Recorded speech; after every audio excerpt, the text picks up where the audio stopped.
Viral guys, inilah sebuah video saat mengenang sejarah 1 jam sebelum tsunami Aceh.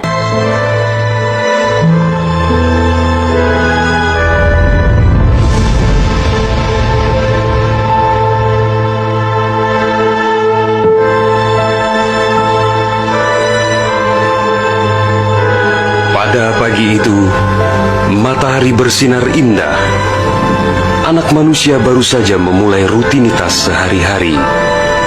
Para nelayan berada di laut lepas. Kaum ibu sedang sibuk di dapur. Anak-anak usia sekolah menikmati hari libur. Sebagian pemuda sedang berolahraga. Sebagian lagi bersiap-siap menuju pantai untuk rekreasi. Para buruh bangunan sedang bekerja.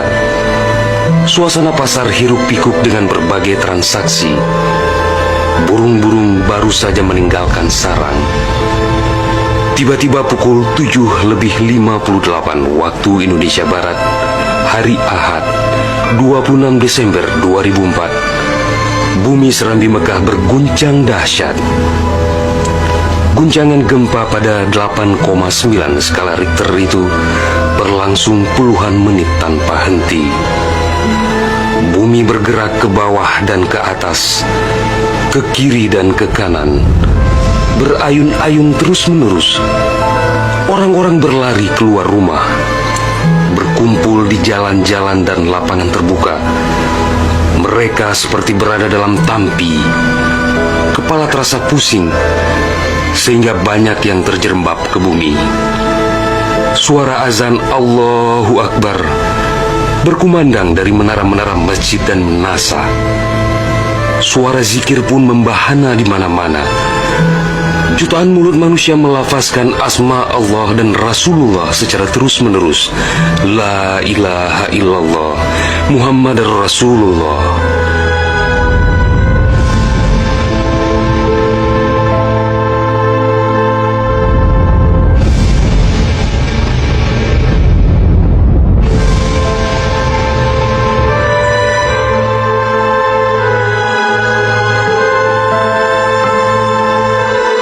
Selesai gempa dahsyat itu, sebagian orang pergi untuk melihat-lihat situasi. Karena terbetik kabar bahwa di tempat tertentu ada bangunan yang rubuh, ada tanah yang terbelah, dan ada pula rumah yang ditelan bumi. Tidak terpikirkan oleh mereka apa yang akan terjadi setelah itu. Tidak ada tanda-tanda alam yang begitu kentara. Tidak ada yang mampu menafsirkan dan menduga sebentar lagi akan terjadi bencana maha dahsyat yang meluluh lantakkan permukiman penduduk sepanjang pesisir Aceh. Tidak ada pula yang mampu menerjemahkan berbagai firasat atas pusaran nasib yang bakal menimpa tanah rencong. Juga hampir tidak ada yang memahami tanda alam manakala air laut surut beberapa ratus meter. Orang-orang di pesisir pantai tampak asyik mengumpulkan ikan yang menggelepar-gelepar. Bahkan air sungai pun mengering. Namun tidak ada yang dapat membaca tanda-tanda itu. Mereka seakan melupakan gempa yang baru berlalu.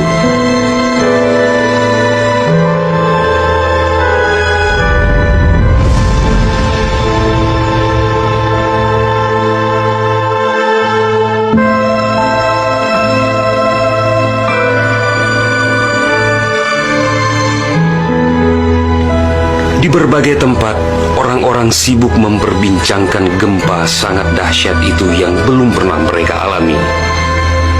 Namun tak lama kemudian orang-orang mendengar bunyi dentuman sangat keras, disusul suara gemuruh dari arah laut. Bunyi dentuman itu terdengar sepanjang pesisir Aceh Besar, Banda Aceh, Aceh Jaya, Aceh Barat dan Nagan Raya. Orang-orang mengira itu adalah bunyi bom. Memang sebelumnya sering terdengar bunyi bom yang menghiasi kehidupan orang Aceh ketika itu, karena Aceh dalam situasi konflik bersenjata. Orang-orang pun bertanya dalam hati, mengapa masih ada pihak yang tega berperang dalam suasana yang begitu menakutkan?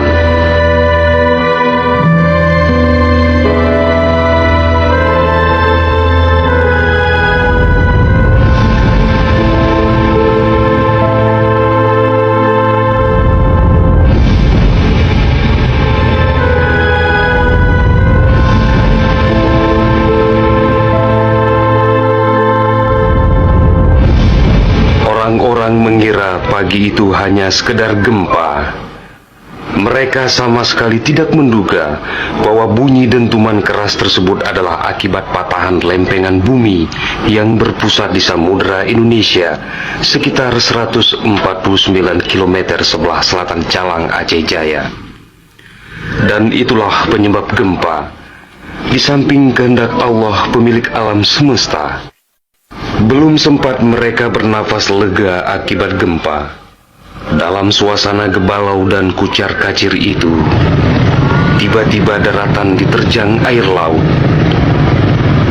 Air berwarna hitam pekat itu datang sangat tiba-tiba dengan suara gemuruh yang menakutkan. Ia berlari sangat cepat, menerjang apa saja yang dilaluinya. Di tempat-tempat tertentu air mencapai ketinggian 18 meter. Bahkan ada yang mencapai 35 meter, seperti di kawasan Loknga. Dari jauh air yang beringas itu tampak bagaikan rupa naga yang menggeliat-geliat mencari mangsa. Air dengan kecepatan 900 km per jam itu bagaikan bulldozer yang melumut apa saja yang ditemuinya. Orang-orang berusaha menyelamatkan diri dengan berbagai cara.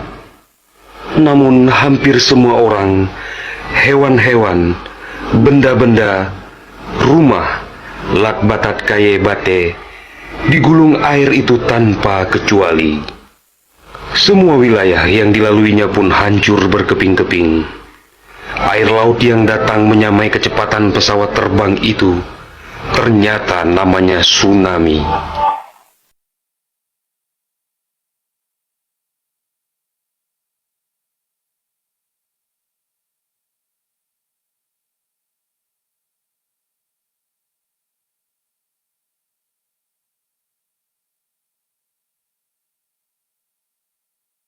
Kekuatannya memang luar biasa.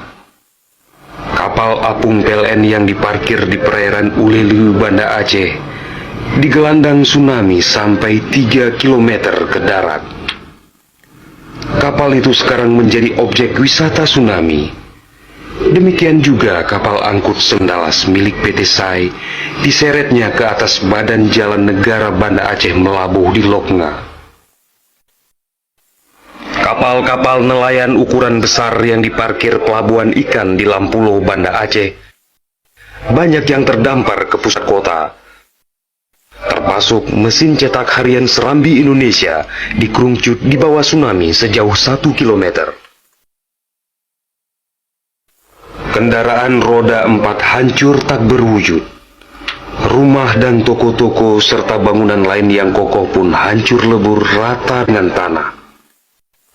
Semuanya di luar dugaan manusia, seakan sebuah mimpi buruk yang sangat langka.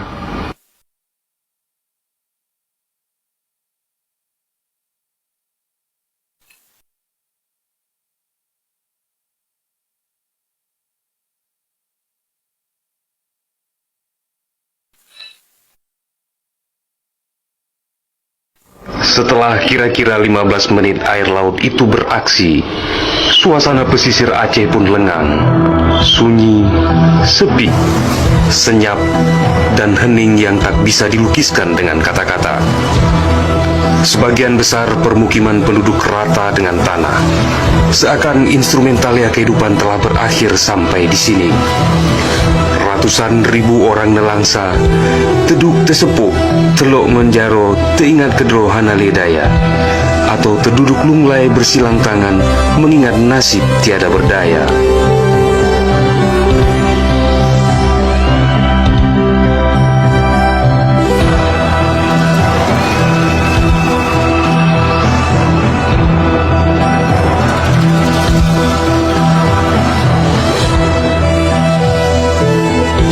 Tsunami yang diakibatkan gempa tektonik itu juga melanda Malaysia, Thailand, India, Maladewa, Sri Lanka,